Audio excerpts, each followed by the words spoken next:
Inter মায়ামির সবশেষ 7টি ম্যাচের মধ্যেই 6টি ম্যাচেই জোড়া গোল পেয়েছেন লিওনেল মেসি।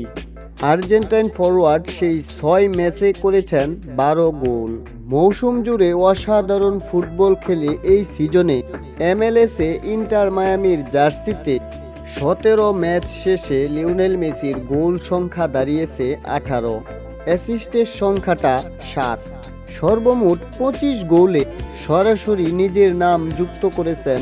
অন্তত 9 ম্যাচে টানা ম্যান অব দ্য ম্যাচ হওয়া 38 বছর বয়সী আর্জেন্টাইন সুপারস্টার লিওনেল মেসি।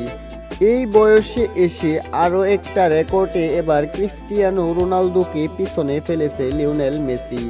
নন পেনাল্টি গোলের রেকর্ড রোনালদোকে হারিয়ে টপকে গেলেন মেসি।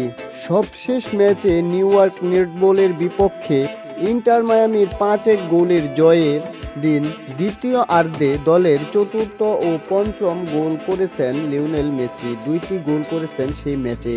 সেই 2 গোলের মধ্য দিয়ে ক্যারিয়ারের নন পেনাল্টি গোলের সংখ্যা এর রেকর্ডে রোনালদোকে পিছনে ফেলেছে লিওনেল মেসি। এতদিন লিওনেল মেসির উপরে ছিলেন ক্রিস্টিয়ানো রোনালদো। ক্রিস্টিয়ানো রোনালদোর নন পেনাল্টি গোলের সংখ্যা ছিল 763, অর্থাৎ পেনাল্টি ছাড়া 763 গোল করেছিলেন ক্রিস্টিয়ানো রোনালদো।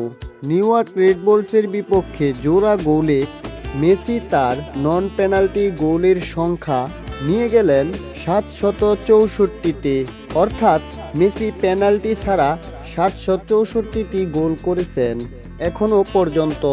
শুধু তাই নয়, এই রেকর্ড গড়তে লিওনেল মেসি ক্রিস্টিয়ানো রোনালদোর থেকেও 167টি ম্যাচ কম খেলেছে।